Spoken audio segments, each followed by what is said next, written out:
Hello friends, welcome to ఏకమైన్స్ academy. ఈ రోజు మనం డిస్కస్ చేస్తున్న topic public accounts committee and regulatory బాడీస్కి సంబంధించి. మరి ఇక్కడ కాంటెక్స్ట్ ఏంటి అని చూస్తే కనుక రీసెంట్గా చాలా ఫైనాన్షియల్ ఇర్రెగ్యులారిటీస్ కానీ స్కామ్స్ కానీ జరుగుతున్నాయి అనే ఎలిగేషన్స్ నేపథ్యంలో పబ్లిక్ అకౌంట్స్ కమిటీ అనేది one of the parliamentary committee, financial committee అని చెప్పొచ్చు.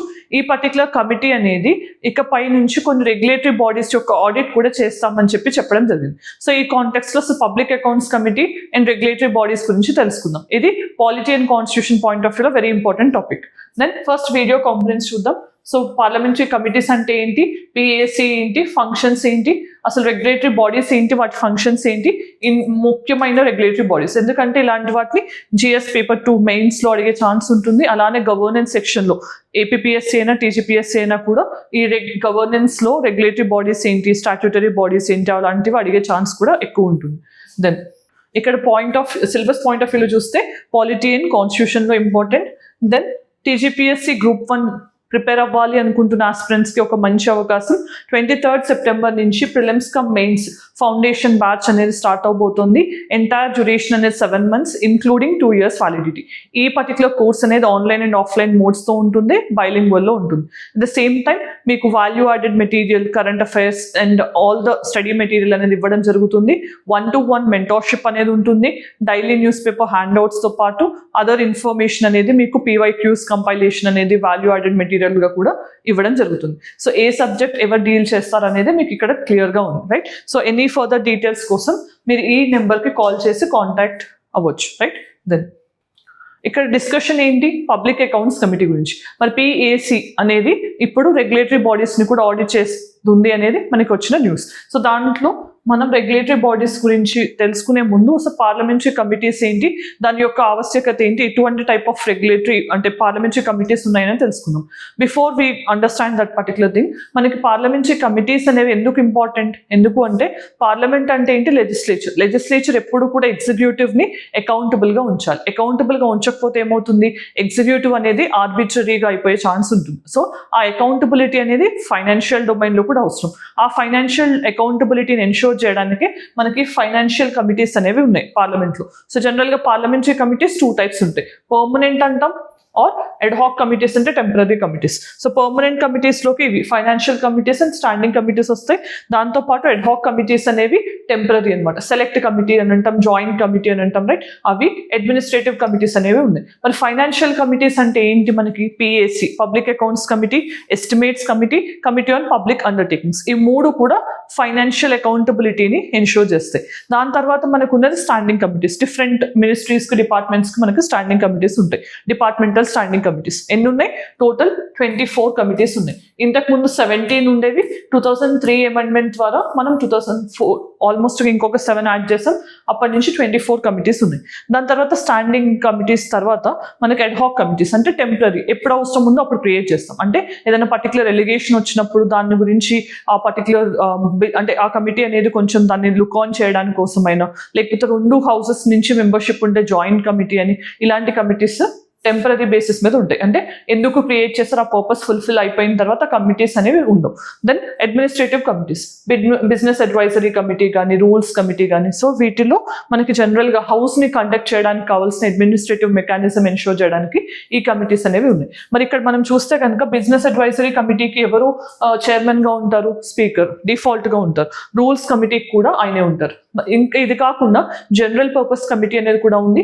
ఈ 3 కమిటీస్కి కూడా స్పీకరే డిఫాల్ట్గా చైర్మన్గా ఉంటారు, రైట్. సో మరి డెప్యూటీ స్పీకర్కి ఒక ప్రివిలేజ్ అనేది ఉంటుంది. ఏంటా ప్రివిలేజ్, ఆయన ఏ పర్టికులర్ కమిటీలో అయినా మెంబర్గా ఉంటే, అంటే ఆ పర్టికులర్ కమిటీలో స్పీకర్ లేకుండా ఓన్లీ డెప్యూటీ స్పీకర్ మెంబర్గా ఉంటే డిఫాల్ట్గా ఆయన పర్టికులర్ కమిటీకి చైర్మన్గా కూడా ఉంటారు, రైట్. సో ఇవన్నీ కూడా మనం ఎగ్జామినేషన్ పాయింట్ ఆఫ్ వ్యూలో గుర్తుపెట్టుకోవాలి.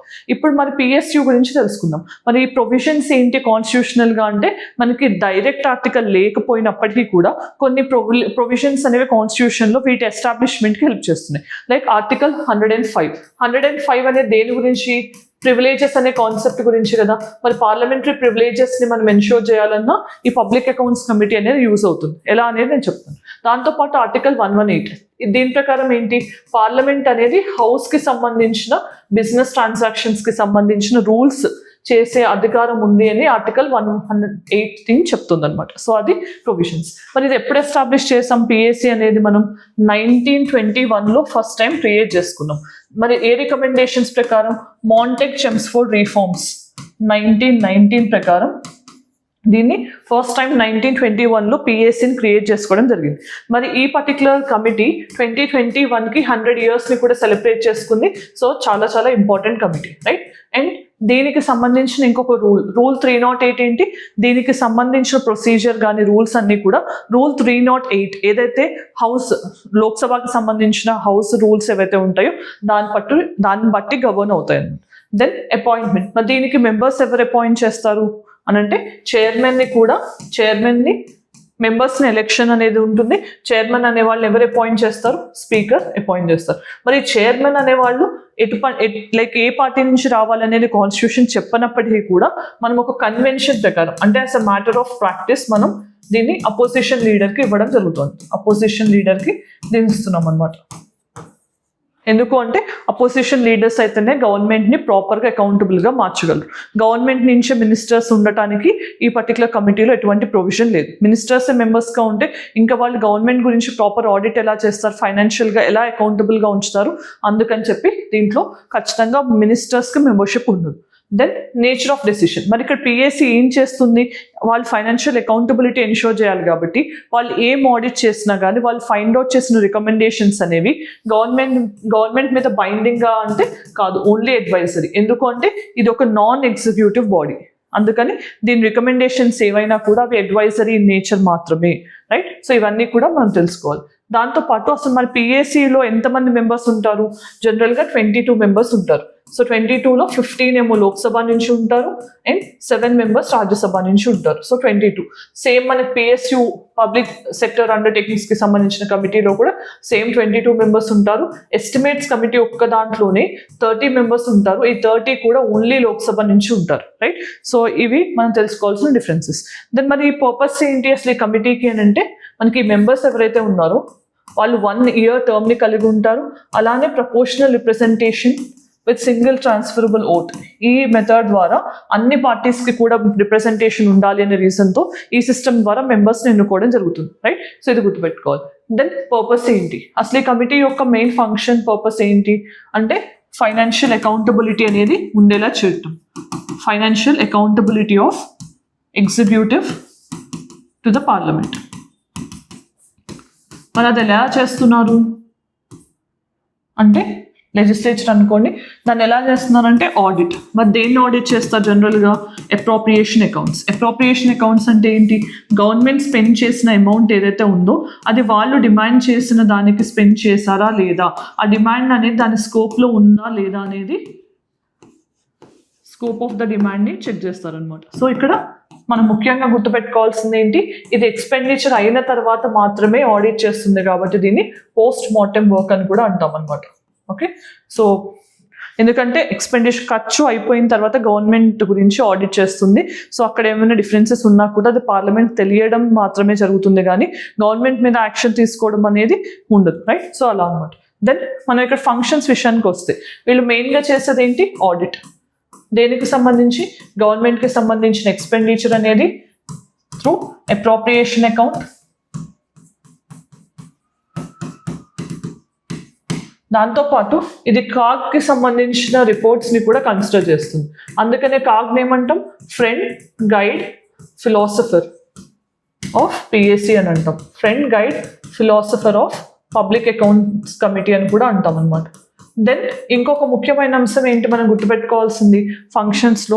ఇది నాట్ ఓన్లీ అంటే గవర్నమెంట్కి సంబంధించిన ఆడిట్ ఎక్స్పెండిచరే కాకుండా ఏదైనా అటానమస్ బాడీస్ ఉన్నా, అంటే ఇప్పుడు కేసులో రెగ్యులేటరీ బాడీస్ అనుకుంటున్నాం కదా, అలాంటి అటానమస్ బాడీస్కి సంబంధించి ఒక్కొక్కసారి ఓకే, సో రెగ్యులేటరీ బాడీస్కి సంబంధించి అలా డిఫరెంట్ గవర్నమెంట్ ఏజెన్సీస్ గురించి కూడా ఆడిట్ చేసే ప్రొవిజన్ అనేది ఉంటుంది. సో ఇవన్నీ కూడా మెయిన్ ఫంక్షన్స్.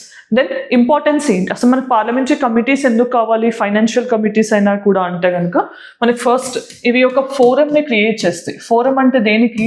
డెలిబరేషన్స్ అంటే డిస్కషన్స్ అనేవి అవసరం. ఎందుకంటే మనకి ప్రతి బిల్లో కొన్నిసార్లు టెక్నికల్ ఎక్స్పర్టైజ్ అనేది అవసరం ఉండొచ్చు. రైట్. అన్ని బిల్స్లో ఉండకపోయినా కొన్ని బిల్స్లో ఉండొచ్చు. ఈ టెక్నికల్ ఎక్స్పర్టైజ్ ఉన్న వాళ్ళని మాత్రమే మనం ఆ పర్టికులర్ డెలిబరేషన్స్లోకి తీసుకుంటాం కాబట్టి ఆ ప్లాట్ఫామ్ అనేది పార్లమెంటరీ కమిటీస్ అవుతాయి. సో అలా మంచి ప్లాట్ఫామ్గా వర్క్ చేస్తాయి. దాంతోపాటు మనకి పాలసీ మ్యాటర్స్లో కావాల్సిన డెసిషన్ మేకింగ్ కోసం ఉంటాయి. దాంతోపాటు ఫైనాన్షియల్ అకౌంటబిలిటీ అనేది ఉండాలి. ఎందుకంటే మనకి ఎప్పుడు కూడా పార్లమెంటరీ ఫార్మ్ ఆఫ్ గవర్నమెంట్ అంటేనే మనకి లెజిస్లేచర్కి ఎగ్జిక్యూటివ్ అకౌంటబుల్గా ఉండాలి. Right. Responsible, individual responsibility and collective responsibility 75 Clause 3. Right. So ఈ విధంగా పార్లమెంటరీ కమిటీస్ అనేవి చాలా ఇంపార్టెంట్. దెన్ మరి పార్లమెంటరీ కమిటీస్ యొక్క ఇష్యూస్ ఏంటి అంటే రీసెంట్గా మనం చూస్తే పార్లమెంటరీ కమిటీస్ని సబ్వర్టింగ్ అనేది చూస్తున్నాం. సబ్వర్టింగ్ అంటే ఏంటి? వీటిని సైడ్ లైన్ చేస్తున్నారు. అంటే ఆల్మోస్ట్ కొన్ని బిల్స్ని పార్లమెంటరీ కమిటీస్కి రికమెండ్ చేయాల్సిన సిచ్యువేషన్ ఉన్నప్పటికీ కూడా గవర్నమెంట్స్ అనేవి ఫాస్ట్గా బిల్స్ని క్లియర్ చేయించడానికి కానీ ఈ పర్టికులర్ కమిటీస్కి అసలు రికమెండ్ చేయకుండా అంటే రిఫర్ చేయకుండానే డైరెక్ట్గా లోక్సభ రాజ్యసభలో ఇంట్రడ్యూస్ చేసి పాస్ చేసి ప్రెసిడెంట్ నుంచి అసెంట్ తీసుకోవడం చూస్తున్నాం. దాన్ని సబ్వర్టింగ్ ఆఫ్ పార్లమెంటరీ డెమోక్రసీ అని కూడా మనం క్రిటిసైజ్ చేయొచ్చు. రైట్. దెన్ ఇంకొక ఇష్యూ ఏంటి?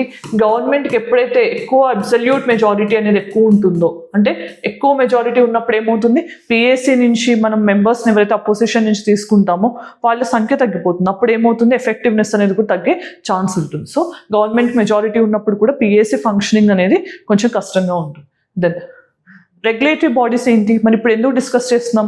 పిఏసీ అనేది రీసెంట్గా రెగ్యులేటరీ బాడీస్ లైక్ సెబీ మీద మనం చూసాం కదా, హిడెన్బర్గ్ రిపోర్ట్ అనేది దానికి సంబంధించి. సో వాటి విషయంలో రెగ్యులేటరీ బాడీస్ నుంచి కూడా మేము ఆడిట్ చేస్తామని చెప్పడం జరిగింది. మరి రెగ్యులేటరీ బాడీస్ అంటే ఏంటి? విచ్ రెగ్యులేట్స్ అంటే ఏంటి? కొన్ని రూల్స్ అండ్ రెగ్యులేషన్స్ అనేవి ఇంపోజ్ చేసి వాటి పర్ఫార్మెన్స్ కానీ వాటిని రెగ్యులేట్ చేయడానికి మనకు రెగ్యులేటరీ బాడీస్ అనేవి ఉన్నాయి. మరి దేని ప్రకారం ఉన్నాయి? మనకు ఆర్టికల్ 19 Clause 2 ఏమున్నాయి? మనకి ఫ్రీడమ్స్ ఉన్నప్పటికీ, అంటే ఫ్రీడమ్ ఆఫ్ ప్రొఫెషన్ ఉన్నప్పటికీ కూడా దానికి రీజనబుల్ రెస్ట్రిక్షన్స్ అనేవి 19 Clause 2లో ఉన్నాయి కదా.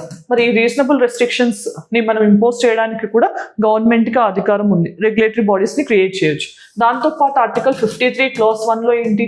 పార్లమెంట్కి స్మూత్ ట్రాన్సాక్షన్ జరగడానికి కొన్ని రూల్స్ని క్రియేట్ చేసే ఛాన్స్ ఉంటుంది. అలా లాస్ ద్వారా వాళ్ళు ఇలాంటి రూల్స్ని అండ్ డిఫరెంట్ టైప్స్ ఆఫ్ బాడీస్ని క్రియేట్ చేసే ఛాన్స్ ఉంటుంది అండర్ ఆర్టికల్ 53 Clause 1. సో వీటన్నిటికీ మూలం ఇదనమాట. మరి రెగ్యులేటరీ బాడీస్ మెయిన్గా చేసే రోల్ ఏంటి? రెగ్యులేషన్ చేయాలి. అంటే ఏ పర్టికులర్ సెక్టర్ అనేది ఉంటుంది, ఆ పర్టికులర్ సెక్టర్లో దాని ఫంక్షనింగ్ అనేది ఎలా ఉంది, అకౌంటింగ్ అండ్ అకౌంట్స్ ఎలా ఉంటున్నాయి, రైట్. సో అవన్నీ కూడా చూసుకునేది రెగ్యులేటరీ బాడీ అని ఉంది. దాని ఫంక్షన్స్ ఏంటనే తెలుసుకుందాం. ఫంక్షన్స్ ఏంటి? Corrective actions. అంటే ఫర్ ఎగ్జాంపుల్ మనకు మెయిన్గా బ్యాంకింగ్ సెక్టర్లో రెగ్యులేటరీ బాడీ ఎవరు అని అంటే ఆర్బీఐ, రైట్. సో ఆర్బీఐ విషయానికి వస్తే మనకి కరెక్టివ్ యాక్షన్ ఏంటి? ప్రాంప్ట్ కరెక్టివ్ యాక్షన్ అనేది ఉంది కదా, పీసీ. అంటే ఎవరైతే కనుక ప్రాపర్గా పర్ఫామ్ చేయట్లేదో వాళ్ళని పీసీఏ ఫ్రేమ్వర్క్లోకి తీసుకుని వాళ్ళ ఎక్స్పాండింగ్ లిమిట్స్ని తగ్గించడం కానీ, డెట్ని వాళ్ళు ఎక్కువ లెండింగ్ ఆపర్చునిటీస్ కన్స్ట్రైన్ చేయడం కానీ, సో అది బ్యాడ్గా అవ్వకుండా, లేకపోతే వాళ్ళు డిఫాల్ట్గా అంటే మనకి బ్యాంక్రప్ట్ అవ్వకుండా అలాంటి సిచ్యువేషన్స్లో ఆర్బీఐ ఇంటర్వ్యూన్ అయ్యి కొన్ని కరెక్టివ్ మెషర్స్ తీసుకోవచ్చు, మోరల్ సువేషన్ కానీ ఇవన్నీ, రైట్. సో వాటిని కరెక్టివ్ యాక్షన్స్ అని అంటాం. Then regulations and guidelines అనేవి ఇష్యూ చేయడం కానీ, కొన్ని రెస్ట్రిక్షన్స్ పెట్టడం కానీ, దాంతోపాటు వాటిని కాన్స్టెంట్గా రివ్యూ చేస్తూ అసెస్మెంట్ చేయడం కానీ, వాటి పెర్ఫార్మెన్స్ని మానిటర్ చేయడం, దాంతోపాటు ఎన్ఫోర్స్మెంట్, లాస్ అనే వాటిని ఉన్నప్పటికీ వాటిని ప్రాపర్గా ఎన్ఫోర్స్ చేస్తున్నారా లేదా, దాంతోపాటు కొత్త వాటికి లైసెన్సింగ్స్ ఇవ్వడం బ్యాంక్స్కి విషయంలో ఆర్ ఎన్బిఎఫ్సిస్ కానీ, ఇన్స్పెక్షన్ కానీ, ఫ్రీ అండ్ ఫేర్ మార్కెట్ ఉండే విధంగా చూసుకోవడం కానీ, తర్వాత లిబరలైజేషన్ తర్వాత అవి ఎలా ఫంక్షన్ చేస్తున్నాయి. ఎందుకంటే మన ఫారిన్ ఇన్వెస్ట్మెంట్స్ని కూడా వెల్కమ్ చేస్తాం కాబట్టి డిఫరెంట్ ఎకనామిక్ సెక్టర్స్లో కానీ అదర్ థింగ్స్లో మనకి ఎలా ఉంటుంది అనేది, దాంతోపాటు ఫంక్షనల్ ఎటానమీ అనేది వాటికి ఉండే విధంగా లిమిటెడ్గా ఉన్నా కూడా అప్పటికి దానికి మనకి ఫైనాన్షియల్ ఎటానమీ అనేది ఉందా లేదా ఇవన్నీ చూసుకునేది మనకి రెగ్యులేటరీ బాడీస్ ఉంది. సో ఇప్పుడు ఇంపార్టెంట్ రెగ్యులేటరీ బాడీస్ అంటే ఏంటి? మనం డొమైన్ వైజ్ ఆలోచిస్తే చాలా ఈజీగా ఉంటుంది. ఎకానమీ పరంగా చూస్తే కనుక మనకి ఎటువంటి రెగ్యులేటరీ బాడీస్ ఉన్నాయి? ఆర్బీఐ బ్యాంకింగ్స్కి సంబంధించి,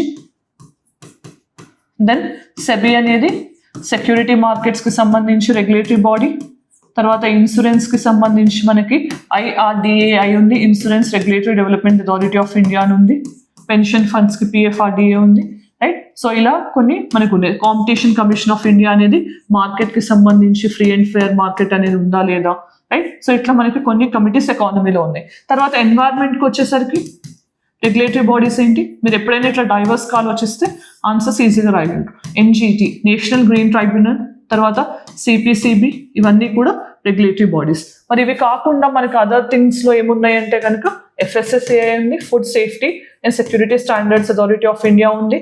తర్వాత మనకి ట్రై అనేది ఉంది, telecom regulation authority of India ఉంది, రైట్. సో ఇలా different types of regulatory bodies ఉంది. So at least 1 or 2 regulatory bodies, వాటి ఇన్ డీటెయిల్ ఫంక్షన్స్ ఏంటి, పవర్స్ ఏంటి, ఇవన్నీ గుర్తుపెట్టుకుంటే కనుక GS2లో లేకపోతే గవర్నెన్స్ సెక్షన్లో role of statutory bodies or role of regulatory bodies అని అడిగినప్పుడు ఆన్సర్ చేయడం అనేది ఈజీగా ఉంటుంది, రైట్. సో ఇప్పుడు ప్రాక్టీస్ క్వశ్చన్ ఏంటనేది చూద్దాం.